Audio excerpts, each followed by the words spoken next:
बिस्मिल्लाहिर्रहमानिर्रहीम। अस्सलाम वालेकुम। मैं मुदस्सिर शाही एडवोकेट और आप देख रहे हैं लीगल इश्यूज। आज जो लीगल इशू डिस्कस करना है वो ये है कि विरासत की जब तकसीम होती है, किस वारिस को कितना हिस्सा मिलेगा, इसके ऊपर हमारी एक डिटेल्ड वीडियो मौजूद है।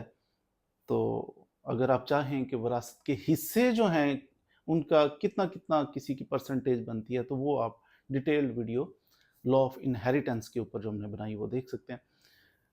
अब क्वेश्चन ये है कि जब किसी बंदे की डेथ होती है, फादर की डेथ हो गई है, उनके कुछ बच्चे हैं, कुछ उनके अजीज व अकारब हैं जो वारिस बनते हैं। अब उन मुरसा को किस हद तक कौन कौन सी चीज ऐसी है कि जो डिस्ट्रीब्यूट करनी है?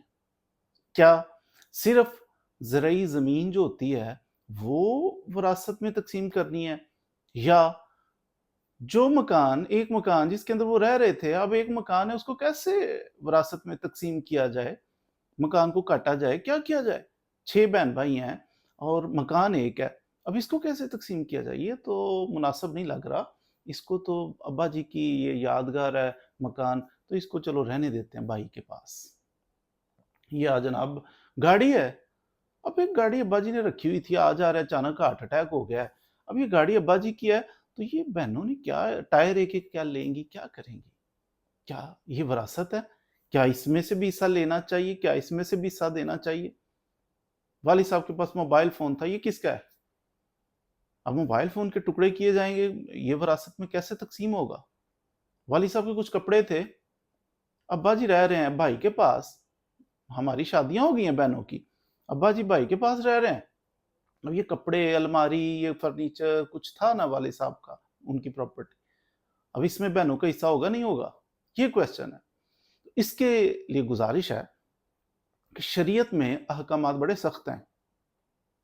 अगर हज़म हो जाएं तो सुनिए कि शरीयत के अंदर जब कोई बंदा दुनिया से चला जाता है, फौत हो जाता है, उसने जो कुछ भी छोड़ा वो विरासत बन जाता है। जो कुछ भी छोड़ा, इवन कि जो कपड़े उसने पहने हुए थे, उसकी डेथ हुई, वो कपड़े भी विरासत हैं। इसमें उसके जितने शरई वारसान हैं, उसकी बेवा हो सकती है, उसकी बेटियां हो सकती हैं, उसका बेटा हो सकता है, पेरेंट्स हो सकते हैं, जो भी शरई वारसान है, उनका राइट बनता है उस चीज के अंदर। ऐसा नहीं है कि ज़राई ज़मीन ढेर सारी हो तो फिर थोड़ी हो तो फिर नहीं ना। नो नो नो, मैं कह रहा हूं कि इवन के एक मोबाइल फोन भी है तो वो भी विरासत बन जाता है। उनकी पॉकेट में 1,000 रुपया था, वो 1,000 रुपया भी विरासत बन जाता है।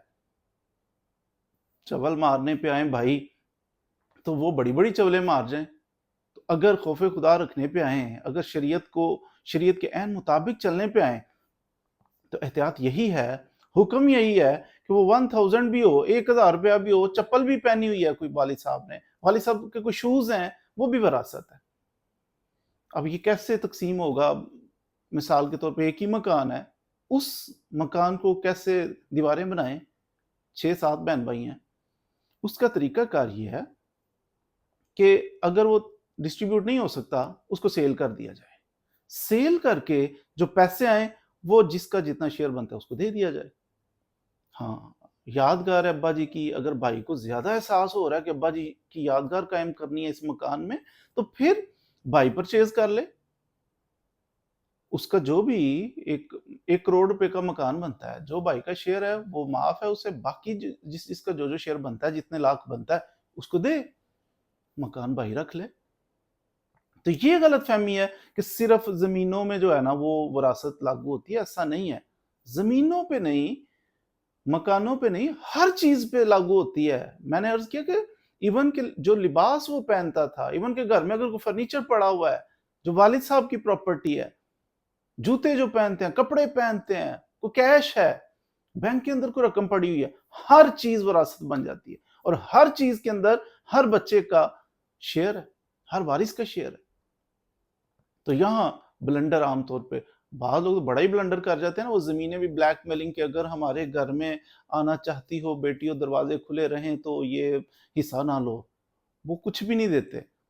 तो ब्लैकमेलिंग करके फिर वो लड़कियां भी सोचती हैं कि वो देखो फलां ने भी तो छोड़ दिया था, फलां ने भी तो छोड़ दिया था। तो कम अकली है, औरतों की भी कम अकली है, मर्दों की भी कम अकली है। کہ اللہ دے رہا ہے, اللہ نے کہا کہ میں اس کو دیتا ہوں, تو وہ آگے سے زیادہ سیانی بن رہی ہے. جو معاف کرتی ہیں وہ بھی کوئی عقل مند عورتیں نہیں ہوتی, وہ بھی جاہل ہوتی ہیں. وہ بھی کیا, اللہ تعالیٰ کہہ رہا ہے کہ میں اس کو اتنا دیتا ہوں, یہ اللہ کا حکم ہے, اس کو اتنا دیتا ہوں, اور وہ سیانی بن رہی ہو کہ نہیں, اللہ تعالیٰ نے جو کہا ہے وہ نہیں, بھائی کو اتنا اللہ پاک نے دیا, نہیں, یہ بھائی کو اس سے ڈبل ملنا چاہیے تھا, میرا ہی سبھی بھائی کو چلا جائے. کیسی یہ انوکھی سوچ ہے. جس ہسبینڈ کے پاس رہ رہی ہے, جن بچوں میں رہ رہی ہے, تو ان کا نہیں, حصہ تو آپ کا ہے, آپ کو ملا, اللہ تعالیٰ نے آپ کو دیا ہے. اب اس کا مستحق کون تھا؟ آپ کو اگر حصہ ملا آپ اپنی اولاد کو دے دیتی.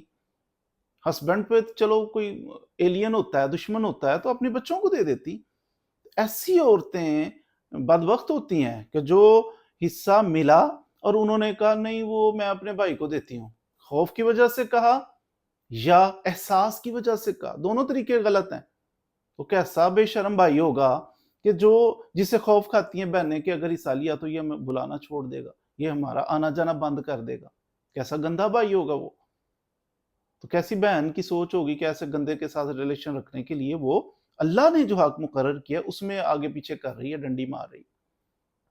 تو بہرحال ایک ایک چیز, ان کے شوز بھی ہیں. اب شوز کیسے تقسیم کیے جائیں, کاٹے جائیں گے درمیان میں, نہیں, ایٹ لیسٹ اس کا یہ کہا جائے کہ یہ شوز ہیں بھائی, اس کا کیا کرنا ہے, سارے کنسلٹ بیٹھ جائیں, تو اس کا بھی حساب لگا دیا جائے. کسی فقیر کو دینا ہے تو مشورہ کر کے فقیر کو دیے جائیں. یہ ہیں تو فقیر کو ہم دینا چاہ رہے ہیں, اور ان کے سالے ثواب کر دیتے ہیں کہ ثواب ان کے نام پہ ہم نے یہ کسی غریب کو دے دیا فلاں چیز. ہر چیز کا حساب کرنا ہے, موبائل فون کا بھی کرنا ہے, کپڑوں کا بھی کرنا ہے, جوتوں کا بھی کرنا ہے, گھر میں پڑے فرنیچر کا بھی کرنا ہے, گاڑی کا بھی کرنا ہے, پلاٹس کا بھی کرنا ہے, مکان کا بھی کرنا ہے, زمینوں کا بھی کرنا ہے. پڑے گی تو موت ہی حساب کرتے ہوئے, اللہ ماشاءاللہ سب لوگوں کو نہیں پڑے گی, اچھے لوگ بھی ہیں اس زمانے کے اندر, اسی لیے تو یہ دنیا قائم ہے. ادروائز موسٹلی موت پڑے گی کہ اتنی باریکی میں جا کے تو حساب کرنا پڑے گا.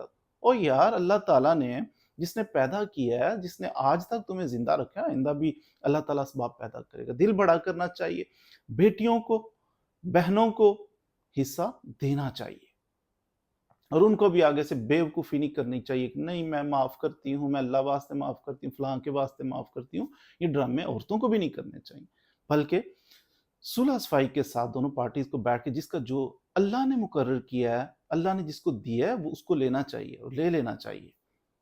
امید ہے جو آپ نے وراثت کے جو حصے ہوتے ہیں اس میں کون کون سی اشیاء شامل ہوتی ہیں, کس کس چیز کی وراثت بنتی ہے, یہ سیکھ لیا ہوگا کہ وراثت ایسا نہیں, موٹی موٹی چیزوں کی وراثت ہوتی ہے, چھوٹی چیزوں کی نہیں ہوتی, ہر چیز کی وراثت ہوتی ہے. ایون کہتے ہیں کہ بندہ فوت ہو گیا, کیش ابا جی نے چھوڑا تھا کافی سارا, آپ اس کیش میں سے چاہتے ہو, ابا جی نے 1 کروڑ روپیہ پڑا ہوا ہے ابا جی کی الماری میں, آپ چاہتے ہیں ان کے سالے ثواب کے لیے پروگرام کیا جائے, فقیروں کو کھانا کھلایا جائے, غریبوں کو کھانا کھلایا جائے. آپ کا بڑی اچھی پوزیٹیو سوچ ہے, غریبوں کو کھانا کھلاتے ہیں, نیکی ہوگی.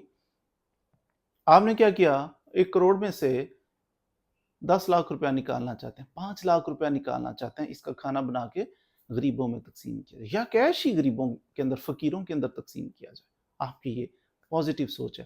والد صاحب کے نیت کر رہے ہیں, آپ کوئی کنواں کھدوانا چاہ رہے ہیں, آج کل کنواں تو نہیں, واٹر فلٹریشن پلانٹ آپ لگانا چاہ رہے ہیں والد صاحب کے سالے ثواب کے لیے, جنہوں نے اتنے سارے پیسے چھوڑے ہیں. اچھا, 10-20 لاکھ اس میں سے آپ نکالنا چاہتے ہیں. یاد رکھیے, اب جب والد صاحب کی سانسیں ختم ہوئیں تو یہ 1 کروڑ روپیہ جو تھا یہ کیا بن گیا, وراثت. اب اس میں جتنے وارثان ہیں نا, ان سب کا حق بن گیا. کوئی بندہ بڑے ایکٹیو شاطر قسم, یہ نہ کر دیں وہ نہ کر دیں, تم کون ہوتے ہو فیصلہ کرنے والے؟ ایک بندہ نہیں فیصلہ کر سکتا. اب ہر وارث کا شیئر ہے اس کے اندر, آپ تو مالک ہی نہیں ہو سارے کے, آپ سارے کا کیسے فیصلہ کرو گے؟ آپ چاہتے ہو اس میں سے کچھ پورشن اس طرح واٹر فلٹریشن پلانٹ لگانا ہے, فقراء کو دینا ہے. آپ نے پھر کیا کرنا ہے, غور کرنا ہے کہ سارے ورثاء کو اکٹھا کرنا ہے. سارے وارث اکٹھے ہو گئے, ان کے مشورے کے ساتھ, ان کی اجازت کے ساتھ, حکم نہیں دینا ان کو, ان سے اجازت لینی ہے, ان سے مشورہ کرنا ہے. اگر وہ سارے ہاں کریں پھر اس میں سے دے سکتے ہیں. اور اس میں یہ بھی اگر کوئی نابالغ ہو, 2 بچے ہیں وہ نابالغ ہیں, 16 سال کا ہے, ایک 12 سال کا ہے, چھوٹے ہیں ابھی, अब 16 साल का 12 साल का बच्चा, ये बेचारे, इनसे इजाजत लेना चाह रहे हो आप, तो इनसे इजाजत ले भी लो, फिर भी इजाजत शर्न गलत है, दुरुस्त नहीं है। ये इजाजत दे भी दें छोटे बच्चे, तो फिर भी आप इनके शेयर को नहीं छेड़ सकते, इनके शेयर को इनकी इजाजत लेके इस्तेमाल कर दो, नो। इनके शेयर को जब तक ये बालिग नहीं हो सकते, उसमें से एक पैनी भी आप हिला नहीं सकते, इनका शेयर इनका ही रहेगा।